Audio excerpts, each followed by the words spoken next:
হরে কৃষ্ণ বাবা, এখনও পর্যন্ত যেজন ব্যক্তি দীক্ষা গ্রহণ করেননি, এখনও পর্যন্ত যেজন ব্যক্তি কণ্ঠী ধারণ করেননি, তুলসী ধারণ করেননি, তাদেরকে বলবো যত তাড়াতাড়ি সম্ভব আপনারা একটু গুরুর কাছে যাবেন, গুরুর কাছে গিয়ে দীক্ষা গ্রহণ করবেন, তুলসীটা কণ্ঠীটা গলায় অন্ততপক্ষে ধারণ করবেন। আজ মাছ মাংস খাচ্ছি, তুলসী মালা পড়তে পারবো না, যেখানেই যাব শুধু না না না, আর জগৎ সংসারে যা কিছু আছে সব শুধু আমার আমার আমার, এইসব ছেড়ে দিয়ে তিলক সেবা, তুলসী ধারণ, অন্ততপক্ষে নামটা হৃদয় মন্দিরে আগে তো ধারণ করুন। শাস্ত্রে বলেছেন, তুলসীর হার না পড়ে যে ছাড়, বৃথাই জন্ম তার, তিলক ধারণ না করে যেজন, জমালয়ে বাস তার।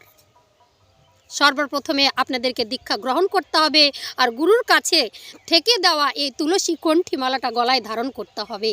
সত্যি কথা বলতে, এই যে লালাবাবু এত ধন সম্পত্তির মালিক ছিলেন, লালাবাবু কি করলেন, চারিদিকে ভ্রমণ করতে করতে করতে করতে কি হয়ে গেল, সঙ্গে সঙ্গে গুরুর চরণে গিয়ে আছাড় খেয়ে বললেন যে গুরুদেব আমায় দীক্ষা দিন। কেননা লালাবাবু ক্লান্ত হয়ে গিয়েছিলেন। কোথায় কৃষ্ণ, কৃষ্ণকে খুঁজতে খুঁজতে কোথায় তার এত ধন সম্পত্তি, সব বিষয় আশয় ত্যাগ করে লালাবাবু চলে গেলেন কোথায়, বৃন্দাবনের পথে।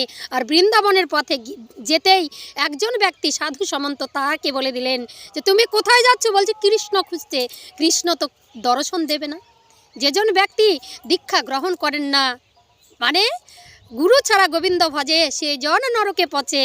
তাই লালার কর্ণে যখনই এই গুরুর কথাটা উচ্চারিত হলো, তখনই খুঁজতে লাগলো, ওগো কে কোথায় আছো, আমাকে একটু দীক্ষা দাও। সেই কৃষ্ণদাসের কাছে চলে গেলেন। কি বলছে, গুরুদেব আছাড় খেয়ে পড়েছেন। কে তুমি? ও চিনতে পেরেছি, তুমি সেই লালা না? কেন এসেছো? বলছে আমাকে দীক্ষা দিন, আমি বৃন্দাবনে যাব, আমি কালো সোনাকে দর্শন করব। বলছে হবে না, আমি তো যাকে তাকে দীক্ষা দিতে পারি না।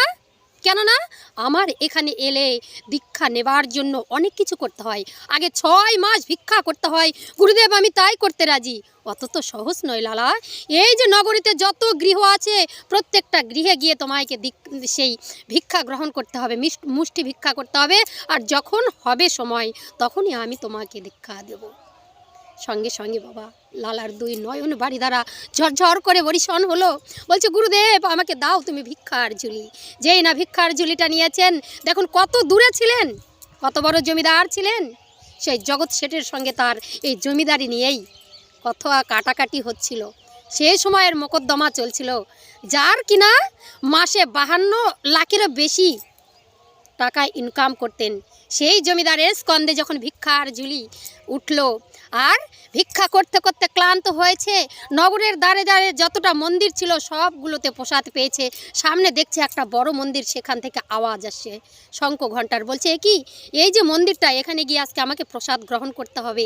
ছুটে চলে গেলেন, সেটা হলো গিরিধারীর মন্দির।